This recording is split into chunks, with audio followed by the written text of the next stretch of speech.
I recently covered the PlayStation 4 and a piece of reactionary content kind of relating to the PS5. So today I want to look at the Xbox One, which is probably the more used console for me out of the two. And I want to talk about specifically the Xbox One X today.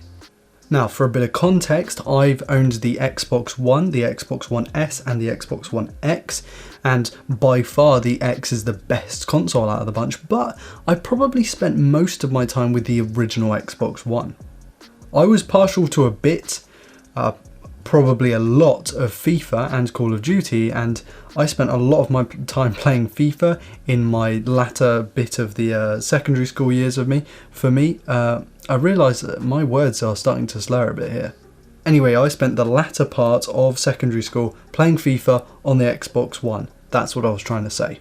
However, back in late 2019, I bought an Xbox One X for one main reason, and that is that it has an Ultra HD Blu-ray player, which is something that my PS4 Pro at the time, and still doesn't, have. Which means that if you're looking at the two for maybe your home theatre setup, although most home theatre snobs will have a proper Ultra HD Blu-ray player, the Xbox One X is actually better as your kind of home console as the PlayStation 4 Pro. And obviously the X is way better than the original in this regard too. Physically, it's way smaller and, in my opinion, better looking than the original Xbox One. And more convenient than the S because it omits the fan grille on the top of the S, which means that you can place other devices on it. Although that's not recommended, but you can still do it, and I think that's really useful to have. There are 3 USB ports present, 2 at the back and 1 at the front, an HDMI in and out for kind of a DVR thing, so you can plug something into it and record off of it onto your Xbox. An IR port is also there, and an optical audio port and Ethernet port. The power port on this thing is a figure of 8 connector, which is brilliant to see because the first one was like a proprietary connector that then had an external power supply. The fact that they've been able to cram the power supply into this thing and obviously just have a standard figure of 8 connector is really cool, especially as this console is a lot smaller than the original.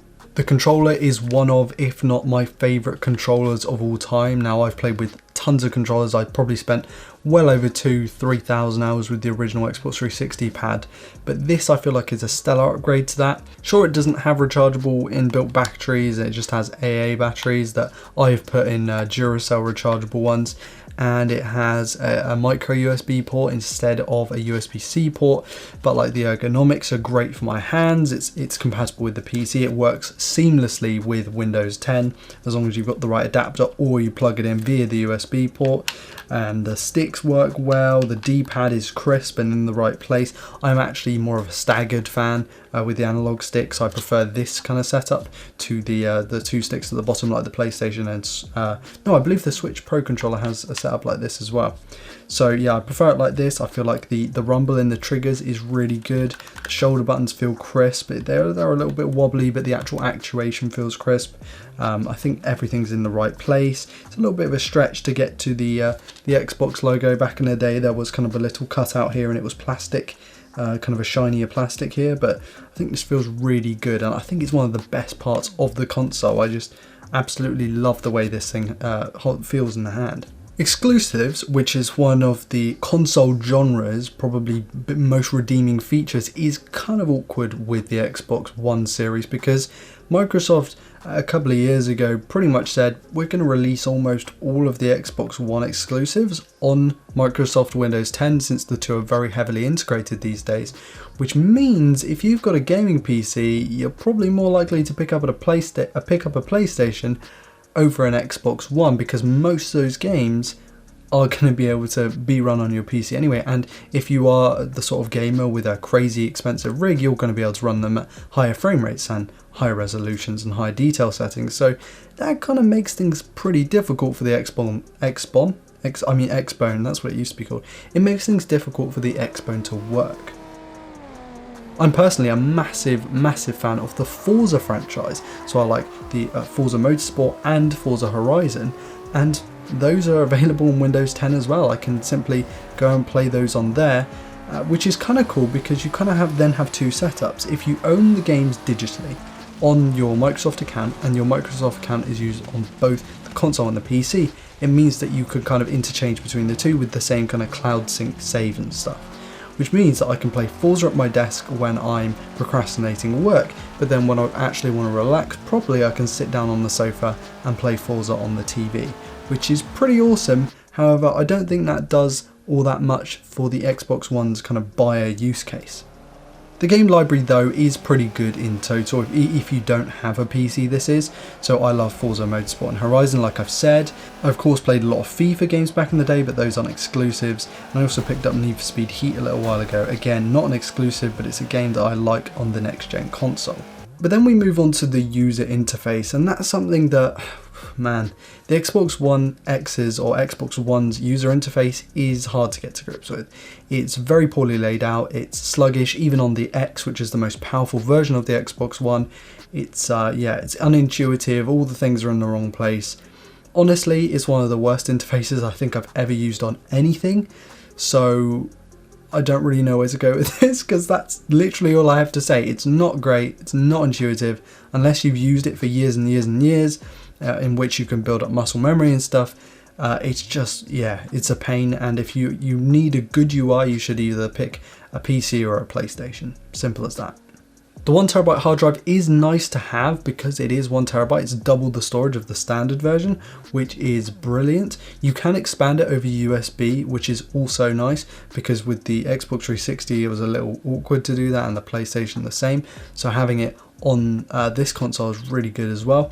1TB built in is enough for me, but I know a lot of people do main a console, I guess that's kind of the verb to use, so you would kind of more likely have an external drive. You can get them pretty cheap, you just get like a 4TB external from like Western Digital or Seagate for £100, and then you've got like loads of storage. I realise games are taking up like 200 gigs these days, which is pretty crazy, so yeah, you might want to be careful of that if you're worried about space.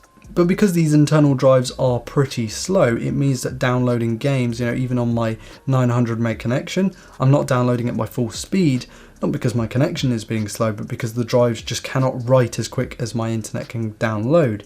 So that is something to take into consideration, although it is pretty much the same problem on the PlayStation 4 as well, because the drives are like 5400 RPM, 2.5 inch or 3.5 inch drives. Fan noise is not nearly as bad on this unit as it is on my PlayStation 4 Pro, and nowhere near as bad as it was on my original Xbox One. The fan is audible when you're playing games at like Ultra HD, and almost said 4K there, that is wrong, I've got to read my notes here. It is audible, but it's like a low hum, it's not something that distracts you, not like the PlayStation 4 Pro, which gets really high frequency and really loud. So yeah, it is something to watch out for there, although I have been told that the newer PlayStation 4 Pros are very quiet as well.